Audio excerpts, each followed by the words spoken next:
Friends welcome back to our YouTube channel Crick signatures YouTube channel.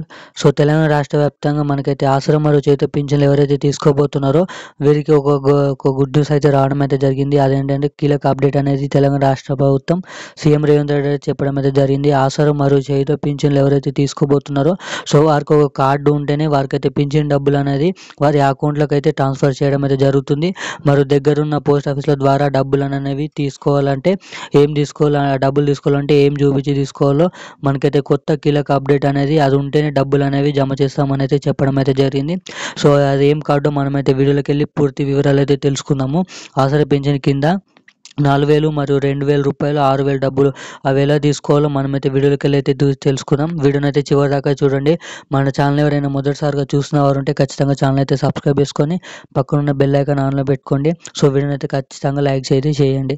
So Telangana రాష్ట్ర వ్యాప్తంగా మనమైతే కొత్త న్యూస్ అప్డేట్ చూసినట్టయితే ఎవరైతే ఆసరా మరియు చేతి పింఛన్లు తీసుకోబోతున్నారో సో వారికైతే కీలక అప్డేట్ అనేది రావడం అయితే జరిగింది. అదేంటంటే ఆ గుర్తింపు కార్డు ఉంటేనే మనకైతే ఆసరా పింఛన్లు అకౌంట్లోకి అయితే ట్రాన్స్ఫర్ చేయడం మరియు పోస్ట్ ఆఫీస్ ద్వారా దగ్గరున్న వారికి చేతికి ఇవ్వడం అయితే జరుగుతుందని అయితే చెప్పడం అయితే జరిగింది.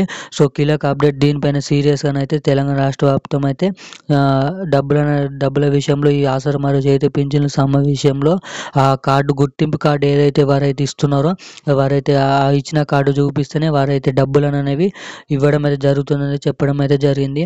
సో ఈ కార్డులను అనేవి ఎప్పటి నుంచి ఇస్తారు మరి ఎంతమందికి జమ చేస్తారు అనేది ఇంకానైతే చెప్పడం అయితే జరగలేదు. సో ఈ అఫీషియల్ న్యూస్ అయితే కాదు, కానీ మనకైతే న్యూస్లోనైతే కొన్ని రోజుల నుంచి అయితే మనకైతే తిరగడం అయితే జరుగుతుంది. సో తెలంగాణ రాష్ట్ర ప్రభుత్వం సీఎం రేవంత్ రెడ్డి గారు అయితే దీనిపైన ఇంకెటువంటి నిర్ణయం అయితే తీసుకోలేడు. సో మరి దీనికి సంబంధించిన గుర్తింపు కార్డు ఉంటేనే డబ్బులు తీసుకోవాలనేది మనమైతే న్యూస్ అనేది రావడానికి అయితే ఛాన్స్ ఉందనేది చెప్పడం అయితే జరుగుతుంది. సో దీనికి సంబంధించిన గుర్తింపు కార్డు ఉంటేనే ఆసరా మరియు చేతి పింఛన్లు తీసుకోవాలా లేదా అనేది మనమైతే రానున్న వీడియోలలో మనమైతే న్యూస్లో చెప్పుకుందాం. సో అప్పటి వరకు అయితే మన ఛానల్ అయితే సబ్స్క్రైబ్ చేసుకొని పక్కనున్న బెల్ ఐకాన్ అయితే ఆన్లో పెట్టుకోండి. Thank you guys.